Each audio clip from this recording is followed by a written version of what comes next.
Olá pessoal, tudo bem? Estamos aqui em mais um episódio do nosso podcast Desenvolva-se Psi, com o tema de hoje: quanto vale a minha sessão? Estou aqui com o psicólogo cognitivo comportamental, o Igor, e nós vamos discutir um pouquinho juntos sobre isso, porque é uma grande demanda dentro da psicologia o valor da sessão. Alguns cobram um valor que não estão satisfeitos, falam, poxa, mesmo a minha sessão tendo um valor baixo, eu tenho pouca procura, né, tem medo de aumentar. Às vezes eu já vi colegas criticando um valor que ele considera mais alto de sessão, dizendo que o serviço não vale aquilo. Pois é, são sobre estas demandas e questões que nós vamos tratar agora nesse podcast. E aí, Igor? Você, até onde eu sei, é recém-formado. Quanto tempo de formação aí? 3 anos de formação e 1 ano aí na carreira clínica, 1 ano e meio. Tá bem no meio do caminho, Sim. Bem no meio do caminho para sair do recém-formado para um psicólogo já mais experiente, que a gente costuma avaliar em qualquer profissão a partir de 5 anos, né? Vencer os primeiros 5 anos em qualquer profissão é um desafio. Já foi uma preocupação para você, ou é uma preocupação a questão do valor da sessão? Sim, tanto é que, como vão observar durante as gravações dos vídeos, que eu fui num processo de transições. A minha formação, depois a entrada da clínica. Como eu entrei na clínica por meio de clínicas conveniadas com diversos convênios, então já tinha um valor agregado lá. Então não era o meu valor que eu estipulei, é o valor que a clínica, combinando ali com o convênio, estipulava aquele valor.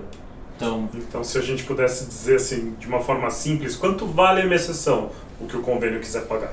Exatamente. Assim. É quase que fosse um CLT. Você foi contratado, você vai receber aquele salário que não é fixo, que nem no CLT, mas é aquele valor. Tá muito longe do CLT, porque você não tem Sim. salário fixo, você não tem 13º, você não tem férias. Não é um CLT. Vamos Não aí. Você tem uma ilusão de que você vai ter um salário fixo lá que vai chegar. Uma ilusão, né?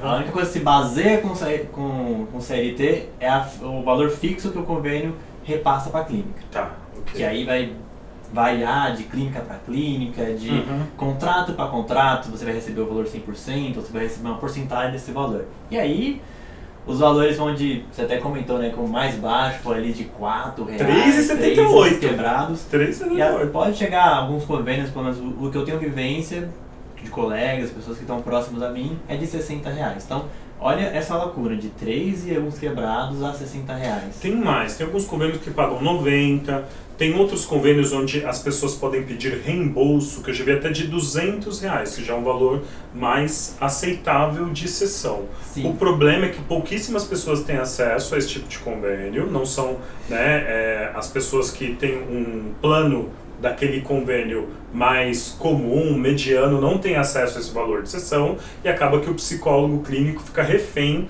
desse tipo de precificação, que não é ele quem determina, né? Vem determinado do outro para ele, de fora para ele. É o que o convênio quiser repassar, né? Tanto é, Júlio, que essa é uma pergunta bem interessante que você faz. Como eu já estava dentro desse processo de convênio, de que eu não fazia esforço nenhum, os pacientes procuravam a clínica e a clínica repassava esses pacientes para nós. E olhando ali cada paciente que me procurava, eu sabia qual era o valor que eu iria receber por aquele paciente. Bom, cara, eu não preciso me esforçar tanto, é só vir, atender e ir embora. Até que chegou meu primeiro paciente me procurando para particular.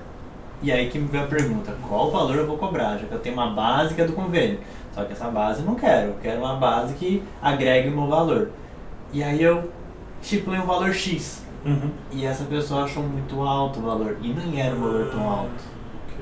Pra você não era tão alto, mas pra ele era. E aí a gente começou nessas negociações, até onde você consegue pagar. Como eu estava no início, aceitei um valor bem baixo. E nisso foi. Depois recebi um outro paciente, e aí repassei o mesmo valor, e aí não teve negociação. Já fechou direto. Ah, ele fechou? Ah, ok. Eu tive a negociação de diminuir o valor. Aceitou, já, ok, é um bom valor. E aí comecei a observar como é que funcionava isso. Quanto que eu poderia cobrar. E é uma coisa bem legal também de observar o local onde você está. Se é um local que tem bastante acesso, se é um lugar que talvez as pessoas que rondam por esse lugar vai ter alta aquisição, média aquisição, baixa aquisição, que aí você vai ter um parâmetro melhor para conseguir colocar aquele valor que as pessoas vão te procurar. Não adianta você colocar um valor altíssimo num lugar que é talvez na periferia, lugares mais distantes assim, do centro, que não tem poder aquisitivo muito alto, que você vai continuar com a clínica vazia. Perfeito.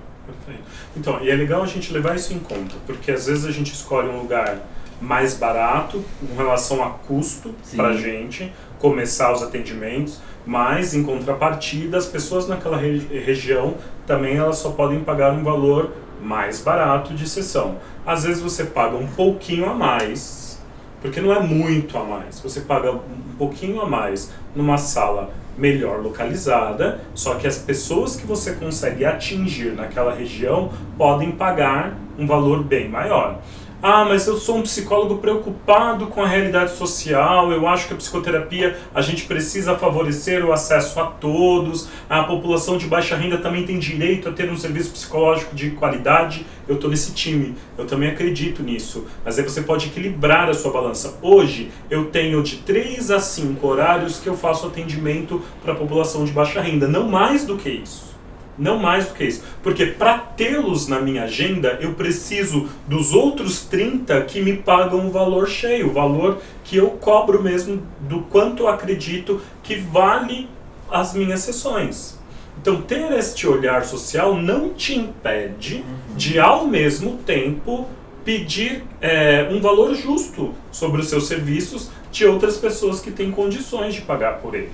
Tá? Você falou uma coisa interessante, números. Eu tenho 30 que paga aqueles 5 que eu deixo ali para não vou nem dizer valor social, mas um valor mais reduzido, abaixo da tabela que até mesmo o próprio CRP, CFP estipula que não é necessariamente precisa seguir aquilo, é só um demonstrativo. E aí eu deixo até pro pessoal de casa que está assistindo a gente, de estipular isso para si. Quantos pacientes eu quero atender? Perfeito, muito bem. Fazia meio que uma meta, quantos pacientes eu pretendo atender, quantos desses pacientes, ou até quantos dias da semana eu pretendo atender, estipular o horário, qual que é o horário que tem maior demanda. Acho que uma estratégia bem legal, que uma das nossas colegas aqui de gravação comentou, da estratégia Caracol, de fazer captação, é de você observar, além dessa estratégia do Caracol, observar qual horário tem maior movimento ali no local onde você está. Perfeito. Talvez ali na hora do rush, das 2 às 4, que aí é o momento que você vai ter maior número de clientes. Que às vezes na parte da manhã você não vai ter tanto, então você fazer uma alocação na parte da manhã e ficar com 1 ou 2 na parte da tarde, uma agenda cheia, compensar, fazer meio que uma tabela de custos, quanto que é o custo que eu tenho que ir até local, gasolina, transporte, aluguel e por aí vai. Acho que essa primeira estratégia de fazer a pesquisa, de ir à fonte, fazer um mapeamento e aí depois ir captando quantos pacientes eu quero captar. Desses pacientes, o quanto que eu posso oferecer do meu serviço, ou até mesmo se perguntar quanto que vale o meu serviço. Será que a minha formação ou a minha especialização, o que eu tenho a oferecer, condiz realmente com o que eu estou oferecendo para eles? E aí fazer toda essa conta, toda essa matemática e ver se no final, se você está entregando um serviço, você está recebendo um serviço que compensa ou você está recebendo menos daquilo que você está entregando. Perfeito. Essa frase, então, será que eu estou recebendo na medida do que eu entrego? Porque a maioria de nós entrega bastante, tá? E não recebe aquilo que condiz. Mas vamos organizar o que você disse, que o Igor trouxe agora muitos pontos que são relevantes para a gente determinar o nosso valor de sessão. Primeiro ponto é quanto eu quero ganhar. Exatamente. Tá? O quanto eu quero ganhar. Livre. Quando você abateu os custos do consultório, de locomoção, de alimentação, né? Todos os custos envolvidos no seu trabalho, quanto que você precisa e deseja que sobre para você ali, né, como seu salário, como aquilo que você está ganhando livremente. Você quer 5 mil reais, 6 mil reais, 10 mil, 15 mil, 20 mil? Quanto você acha que um psicólogo clínico pode ganhar? Ok? E que você deseja e precisa ganhar. Ter isso como meta bem definida.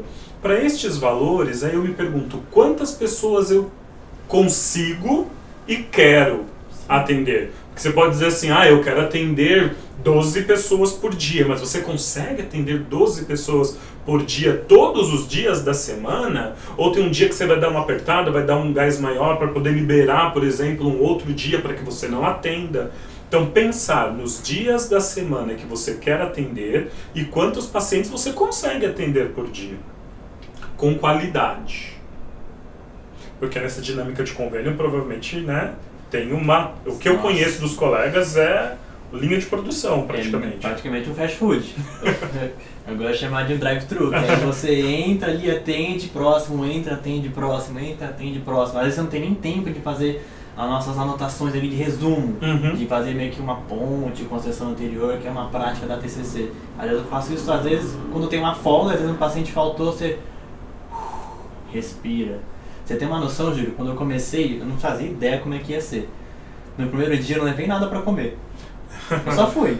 Eu vou fazer um lanchinho, sair pra comer alguma coisa, eu não parei 1 minuto. No meu segundo dia, eu levei um lanchinho, mas eu não consegui comer porque eu não parei nem 1 minuto.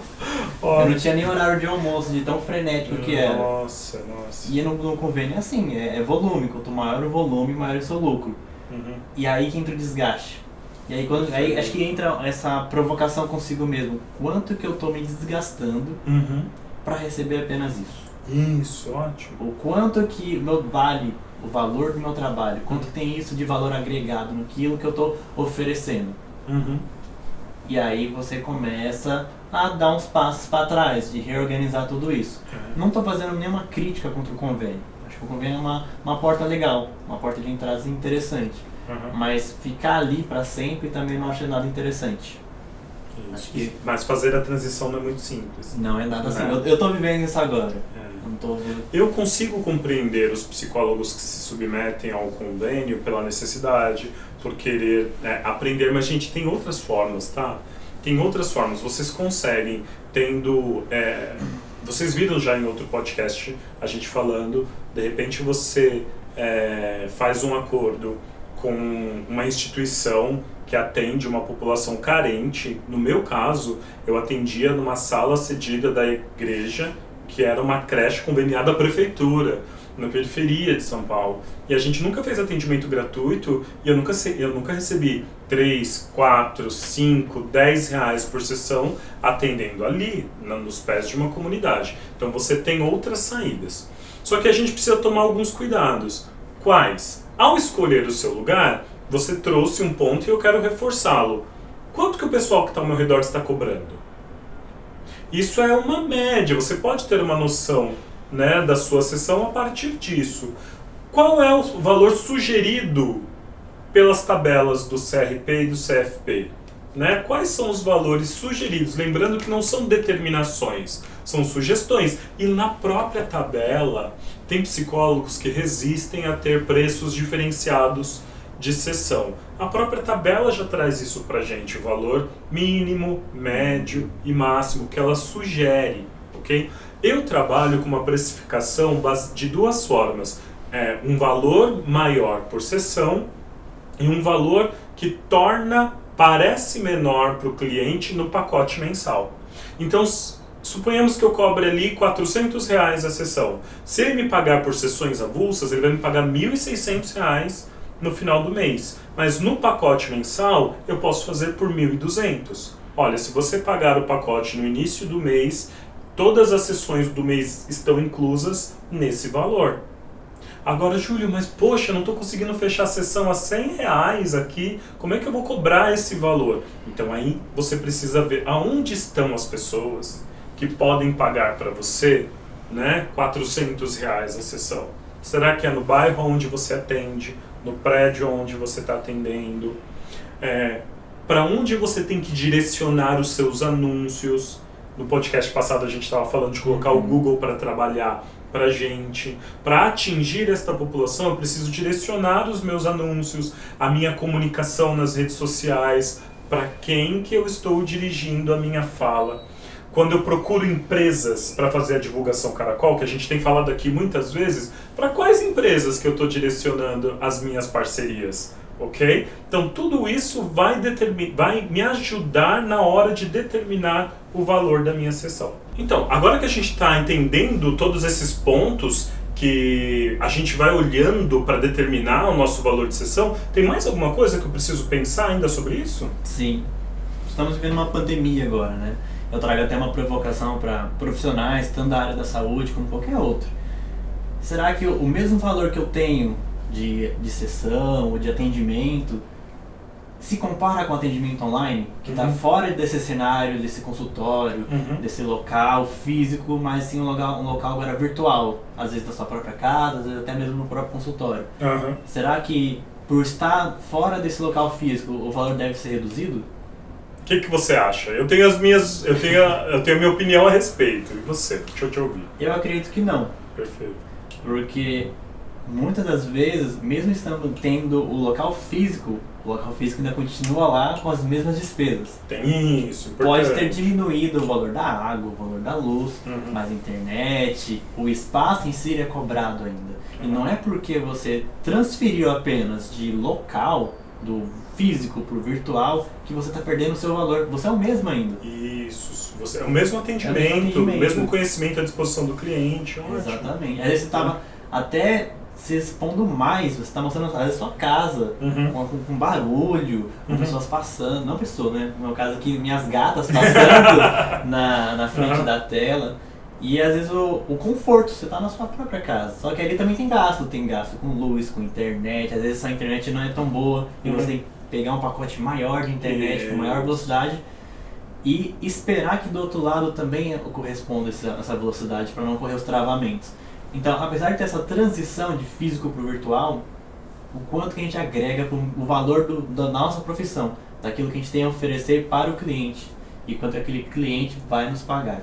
Não, e tem um mito que ronda aí, né, que assombra os psicólogos, é de que o atendimento online ele seria menos efetivo do que o atendimento presencial. Primeiro que isso nasce com os nossos professores antes de o atendimento online ter sido aprovado. Eu sou da época que você não podia oferecer psicoterapia online. Era só orientação psicológica online, porque a gente ainda estava num período de pesquisas a respeito. Gente, as pesquisas já foram feitas. Vocês já podem encontrar nas plataformas, né, nas plataformas científicas, artigos a respeito da efetividade de atendimento online. Agora, se você precisa se adaptar, é o momento de você desenvolver uma prática clínica online. E às vezes ela é mais desafiadora do que no presencial, porque uma técnica que eu utilizava no presencial e agora eu preciso fazer na clínica, eu vou precisar sambar para entender como é que eu vou fazer aquilo. Então o trabalho às vezes é maior, não é menor. A exigência que você tem ali é maior, e aí você vai diminuir o preço da sua sessão? Não faz sentido. É importante que nós aprendamos a agregar valor para os nossos serviços psicológicos e vamos abandonar, grava isso, abandonar uma cultura do desconto. Quando você tenta atrair clientes com base num preço baixo, você está alimentando uma cultura que foca no desconto. E os seus clientes começam a te procurar porque você é o cara do preço baixo. Não é pelo valor da sua sessão, não é porque ele mudou de vida, é porque você é o psicólogo barato. E comparado lá com o preço X do fulano de tal, que está ganhando tanto por sessão, ele prefere passar com você porque é o mais barato.